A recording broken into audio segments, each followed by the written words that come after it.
Joshua, which is the name we have given this patient from Nairobi to protect his identity, pensively waits to undergo an X-ray screening at the busy Rhodes Chest Clinic nestled within the Nairobi Central Business District.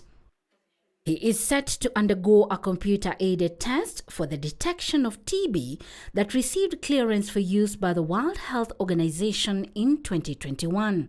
Kifika njioni nasikia maumivu na pumua kwa nguvu. It is one of the screening tests the facility uses to detect the bacterial infection that has plagued Nairobi in recent months. However, as much as it is a valuable tool that helps detect lesions on the lungs, the facility's in-charge Patrick Maingi says they do not rely on it alone as a diagnostic tool.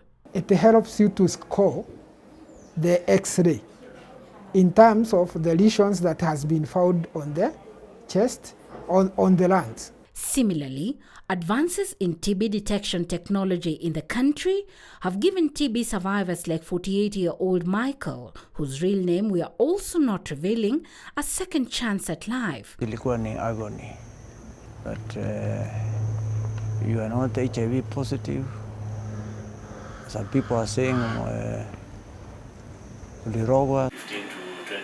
However, the much-needed technological breakthroughs in TB testing and treatment paved the way for an improved outcome for him. Rapid identification tools like the Gene Expert test are widely lauded across the medical industry as game changers and have been used to initiate early treatment for patients across the country, saving lives and livelihoods. It's a test that goes for the DNA of the TB.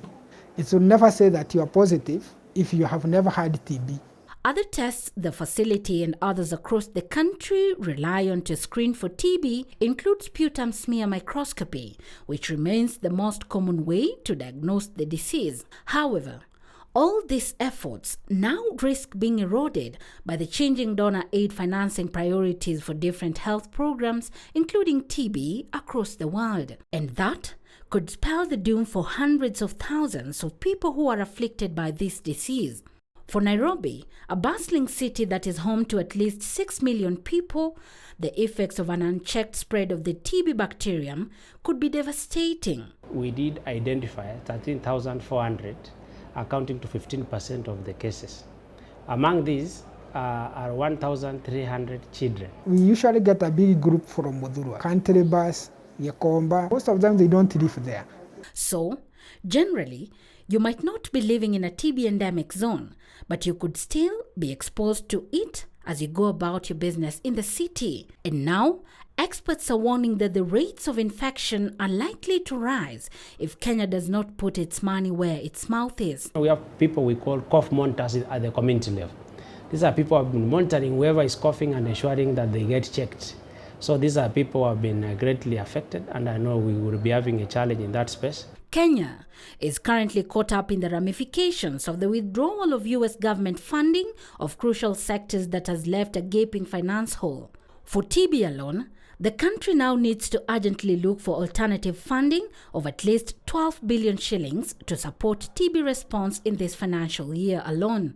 And if that money does not come, the country is staring at the imminent explosion of the disease and the deaths of about 23,000 people annually. Kenya heavily relies on donor funds for TB response. For instance, in 2023, of the 2.7 billion shillings required for TB control activities, Kenya only contributed 10%. The rest was from donors.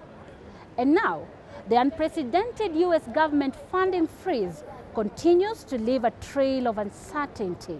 The funding cuts are projected to cause devastating consequences in the health sector, including human resource shortages, disruptions in the diagnostic services value chain, delays in detection and treatment onset, as well as national disease burden tracking. Similarly, plans to reduce TB deaths by 90% by 2030 are now in jeopardy.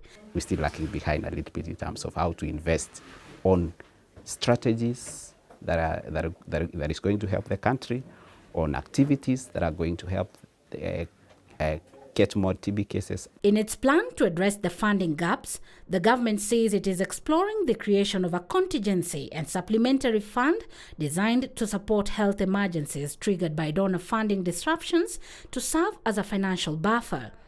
For now, however, as the country burns the midnight oil to counteract the funding void and stem the disruption of critical TB services, millions of Kenyans face the risk of infection every time they leave their homes, while tens of thousands of the already infected are at risk of missing out on critical treatment and management services.